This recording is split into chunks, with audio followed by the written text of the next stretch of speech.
machines and the sporadic footsteps of nurses hurrying along the hallways punctuated the clinical calm that pervaded Memorial Hospital. After the horrific vehicle accident that nearly killed him, Noah Newman remained still behind the door of room 314 with his eyes closed. His body was frail but gradually recovering. His family had been in pain for days, with Faith, Nick, and Sharon alternately standing by his bedside and hoping he would awaken. He had suffered a severe brain injury in the collision, and while the physicians were optimistic, they cautioned that his prognosis would be uncertain. Nevertheless, none of them realized that Noah would remember everything when he eventually opened his eyes, not just who he was. And Genoa City would be ripped apart by what he recalled. One of the most startling incidents in recent memory had been the accident. Late at night, just outside the former Abbott estate, Noah's car had gone off the road, falling into a ditch, flipping twice, and catching fire. A passing stranger had pulled him out just in time, but he was amnesic and confused due to the trauma to his head. There had always been rumors, but the authorities declared it a freak accident due to icy roads, severe weather, and limited visibility. There are indications that another vehicles may have been involved, including the skid marks, the damage to the rear of his vehicle, and the slight blue paint residue on the bumper. Without Noah's memories, however, there was only a growing list of suspects, no proof and no solutions. Nick was consumed by the mystery. For weeks, he had been struggling with his conflict between wanting justice and being a protective father. Sharon too had difficulties. She tried to bring optimism into the void by visiting Noah daily and spoke to him as though he could hear her. She also told him stories about his early years.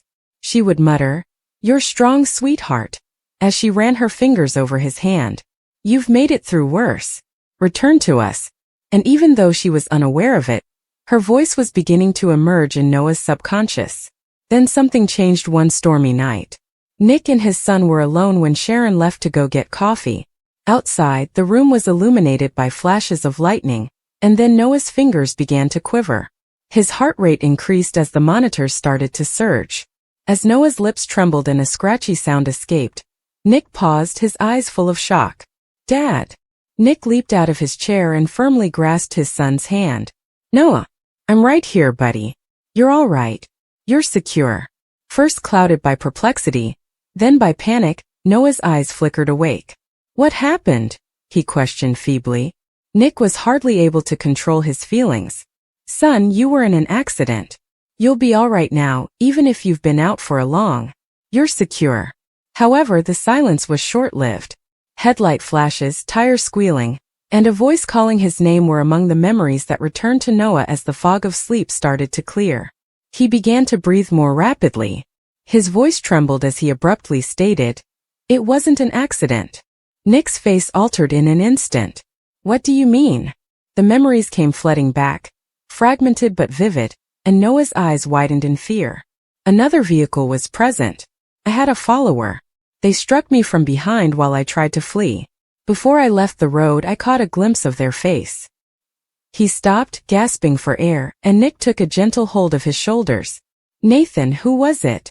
Who was responsible for this?" Noah's voice was hardly heard as he blinked quickly. "It was Sienna." There was silence in the room. Nick's heart froze in place. "What?" he asked incredulously. "No, it isn't feasible." But as he compelled himself to go on, Noah's eyes began to well up with tears. "I'm positive, Dad. She was the one. In the car was Sienna. She appeared frightened, as if she hadn't intended to do it. However, she was present. She struck me." Nick staggered back, his thoughts racing. Was his son's near death caused by Sienna, the woman he had previously loved, trusted, and defended? It was illogical. After her relationship with Ian Ward and Victor Ward was revealed, she disappeared weeks ago. Was she attempting to flee from them that evening? Or had she always been employed by them? Just as Noah's voice broke the tension, Sharon entered the room again. "I remember everything, Mom." She froze, tears welling up in her eyes. "Thank you so much, Noah. Thank you." But when she saw Nick's face, which was pale, shocked, and angry, the excitement in her voice vanished. "Nick? What's the matter?" Slowly, Nick turned to face her, his voice low and agonized. "He can recall who did this." Confused, Sharon glanced between them. "Who?" Noah took a deep breath. Sienna. Sharon's face went white. No. That is impossible. Sienna would not, she's been through hell. She did. Noah broke in, his voice trembling. She was operating an automobile that was dark blue. Her eyes were visible through the windshield, as I recall. She lost control and swerved into me. I believe she was being pursued. She was yelling my name before the automobile drove away. It was too late when she attempted to warn me. Nick clenched his fists at his sides. Since the day she arrived in this town, she has been lying. This comes after her name. I swear if she's working with Victor Ward once more. Stop, Nick, Sharon firmly stated. She might not have intended to harm Noah if what he's claiming is accurate. Those folks are dangerous, you know that. She might have been fleeing from them. Perhaps she had no other option. Nick wasn't paying attention though. His instincts for protection had taken over. She nearly killed Sharon, my son.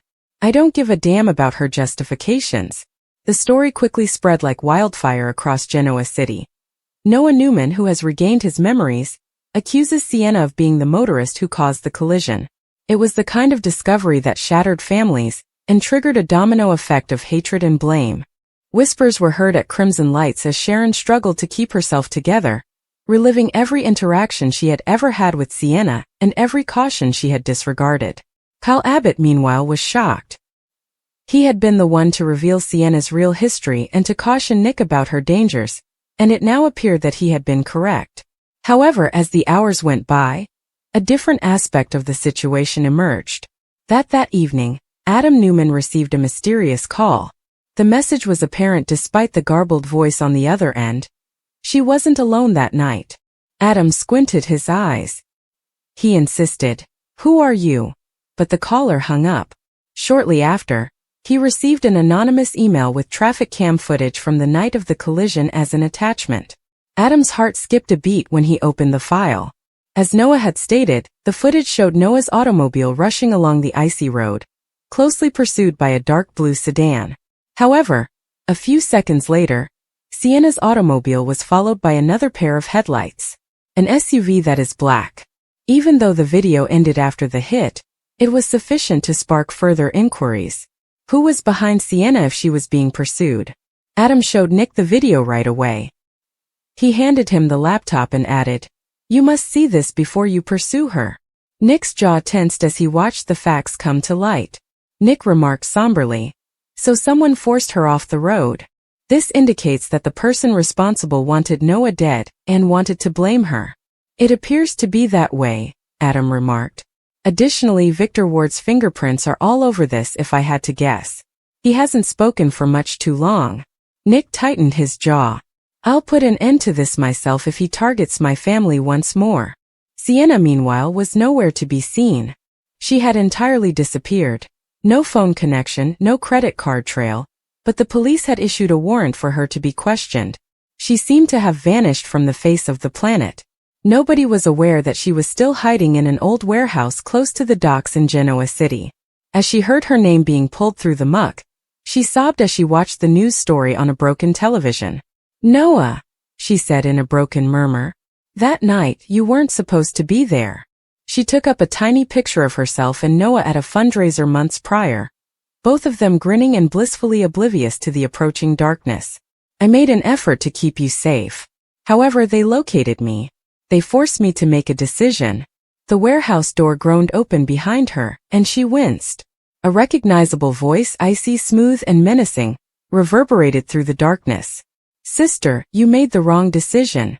Slowly, Sienna turned to see Victor Ward emerge from the shadows with a cunning grin. "You ought to have completed what you began," he remarked. "Everyone is aware of the reality now. Soon the other Newmans will follow suit." A look of defiance entered her gaze. "Never will you touch them." Victor laughed. "You believe that you can stop me? Even you were unable to stop yourself."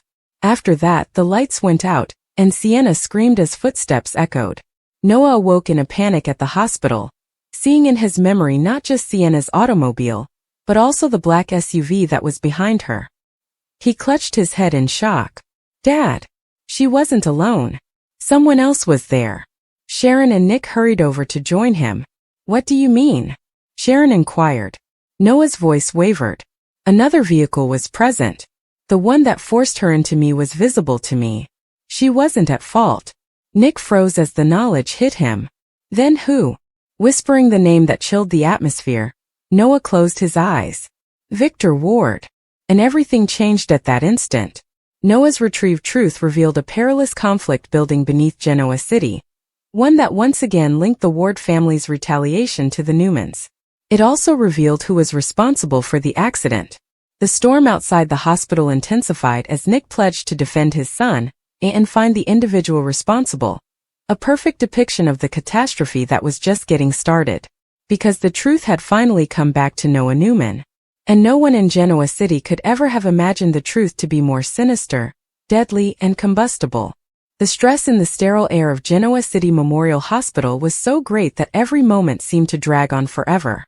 The only indication that life was still flowing through Noah Newman following the terrible accident that had left him clinging to life was the steady beeps of the machines that hummed next to his bed. For days, Nick, Sharon, and Faith, his family, had been living in that room, hoping, praying, and begging for a miracle. According to the experts, Noah could not remember what had happened or even who he was if he ever woke up. However, no one could have foreseen the moment when Noah's eyes eventually opened. His voice was hardly audible, and the heartbreaking truth started to flow out of his mouth. Because when he did remember, he remembered not only the accident but also the person who had caused it. And Genoa City would be rocked to its foundation by that memory. Everyone had been troubled by the crash night. According to the police report, there was a stretch of black ice, sloppy roadways, and limited visibility, making it a terrible accident. But Nick had never been comfortable with the facts. There were tire marks that couldn't be explained, indications of another car, and a witness who claimed to have heard a fight before the tires screeched. Nevertheless, there was little anyone could do because Noah was asleep and the evidence was ambiguous. Since then, Nick had been plagued, his thoughts constantly shifting between anger and guilt. He had looked everywhere for someone, anybody to blame, but he had found none. Nick said the same words he'd been saying every day since the crash, while standing next to his son's bed and holding his hand. "You're safe now, son. Simply get back to us." And then there was a miracle. Noah twitched his fingers. Nick froze, gasping for air as he watched his son's hand move. Before his hazy blue eyes slowly opened, Noah let out a small moan as his eyelids twitched. His voice was hardly heard as he croaked, "Dad." Nick felt his heart leap. "Yes, friend. Here I am. You're all right." He grabbed Noah's hand while tears filled his eyes. "You're safe now, but you've been out for a while." Moments later, Sharon's cry reverberated as she rushed into the room. She hurried to Noah's side and said, "Oh my God, you're conscious." She wept uncontrollably as she cupped his face. "My dear, you're going to be all right." For a few priceless minutes there was only relief, the type that made every frightening moment and restless night seem worthwhile. Then though Noah's face changed. His gaze raced about the room, dread and bewilderment mingling. "The mishap," he whispered. "I recall." Nick quickly straightened. "Do you recall what transpired?" he inquired warily. Sharon looked at Nick and froze. With a slow nod, Noah's forehead furrowed as the night's flashes came back in sharp fragments. At last he stated, "It wasn't an accident. It was a thunderclap of words." The breath caught in Sharon's throat. "Nathan, what do you mean?" Noah's face was white, and his voice was shaking. "Another vehicle was present. It was pursuing me. I initially believed it to be someone driving too close, but then it struck me from behind." As he relived the moment, his breathing became rapid. "I lost my composure. The road was too wet for me to brake. I recall catching a glimpse of their headlights, followed by their face." Nick's heart was racing as he leaned forward. "Whose face is it?" Noah took a deep breath. "It was Adam." The room became silent. Sharon's hand shot to her mouth as her eyes widened in surprise. "No," she said in a whisper. "Are you sure, Noah?" Now when his eyes were on Nick's, Noah's voice was solid. "Yes, Mom. I caught a glimpse of him. Even though it was dark, I could see him thanks to the light from his dashboard. He struck me out of fear even though he didn't mean to. Then everything turned dark." As the words set in, Nick stood motionless, his thoughts racing. His own brother. The uncle of his son. Had the accident that almost killed Noah been caused by the guy he had finally started to trust again? Nick paced the room and mumbled, "That can't be right. Adam wouldn't act in this manner." He was unable to. However, he knew in his heart that it wasn't impossible.